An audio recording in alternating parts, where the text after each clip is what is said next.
Sufyan bin Uyainah rahimahullah, seorang ulama besar ini menyatakan, sesungguhnya Rasul Shallallahu Alaihi Wasallam adalah parameter tertinggi, timbangan tertinggi. Segala sesuatu ditimbang dengan parameter beliau.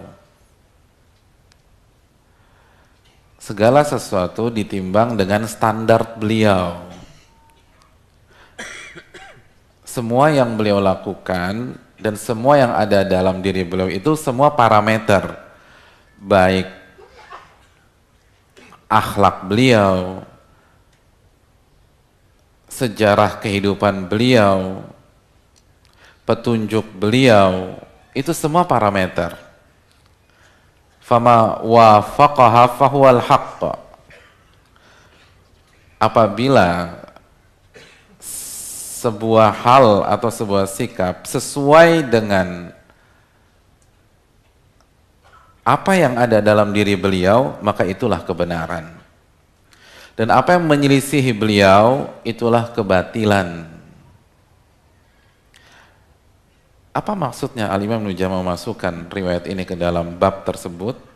Maksudnya, Al-Imam Ibnu Jama'ah ingin menjelaskan kepada kita bahwa kalau ingin mengikuti sunnah Rasul, ikutilah secara kafah, secara totalitas, jangan secara parsial.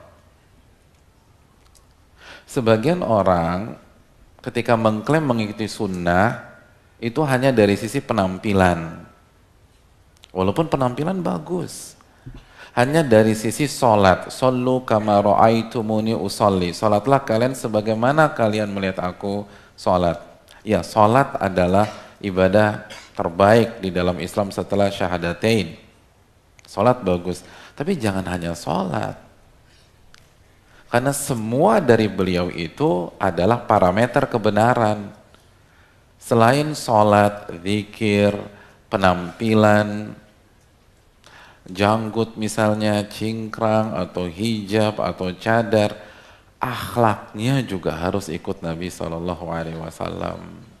Adabnya harus mengikut dan berkiblat kepada Nabi SAW. Itu baru mengikuti sunnah secara kafah, secara komprehensif. Jadi kalau sholat ngikuti Nabi, lisannya juga harus berusaha mengikuti Nabi SAW. Kalau hajinya, manasiknya, khudhu anni manasikakum, ambillah dariku manasik haji kalian, pemilihan katanya juga harus mengikuti Nabi SAW. Manajemen emosinya juga harus mengikuti Nabi SAW. Nggak bapernya juga harus mengikuti Nabi SAW. Semua harus ngikuti Nabi, nggak boleh setengah-setengah. Itu maksud Sufyan bin Uyainah. Makanya kan akhlak beliau, sirah perjalanan beliau, gimana sih sirah perjalanan beliau di Mekah? Gimana beliau sabar ditimpukin, bayangkan, ditimpukin di Taif. Dan malaikat siap mengeksekusi itu penduduk Taif. Apa kata beliau? Gak usah.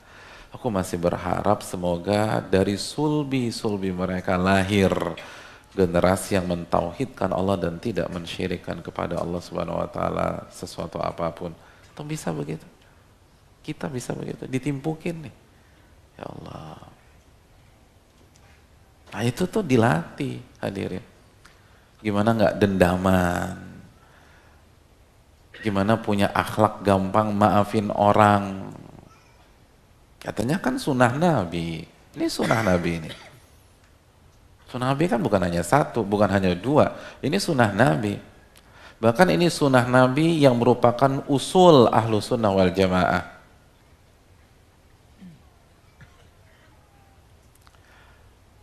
Sunnah Nabi yang merupakan prinsip ahlu sunnah wal jamaah sebagaimana yang disebutkan oleh Syekhul Islam Ibnu Taimiyah di dalam kitab Al-Aqidah Wasithiyah dan beberapa para ulama akidah ketika mereka masukkan akhlak ke dalam prinsip-prinsip dasar ahlu sunnah wal jamaah. Jadi ini bukan sunnah yang parsial.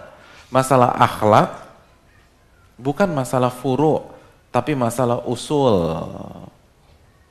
Atau kan sering dengar masalah furu, masalah usul. Masalah akhlak, masalah usul hadirin. Bukan saya mengatakan, Al-Imam Ahmad bin Abdul Halim. Dan para ulama-ulama yang lain.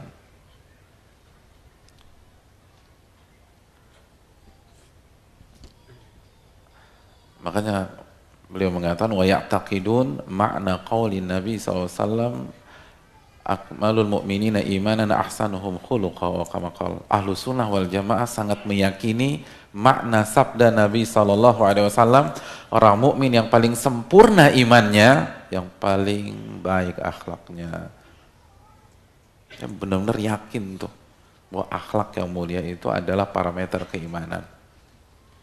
Oleh karena itu, hadirin yang dirahmati oleh Allah, kalau kita mengaku ahlu sunnah wal jamaah, kalau kita mengaku mengikuti sunnah Nabi SAW, kita harus belajar adab. Ini masalah prinsip, masalah pokok, dan di buku ini kita langsung dengar ucapan para imam. Ini udah bukan ucapan para ustadz, ini ucapan para imam. Imam yang diakui seluruh dunia. Jadikan Nabi sebagai kiblat, sebagai parameter, dan jangan hanya dari beberapa ibadah aja, jangan hanya dari beberapa penampilan, khuluq, sirah, dan petunjuk beliau.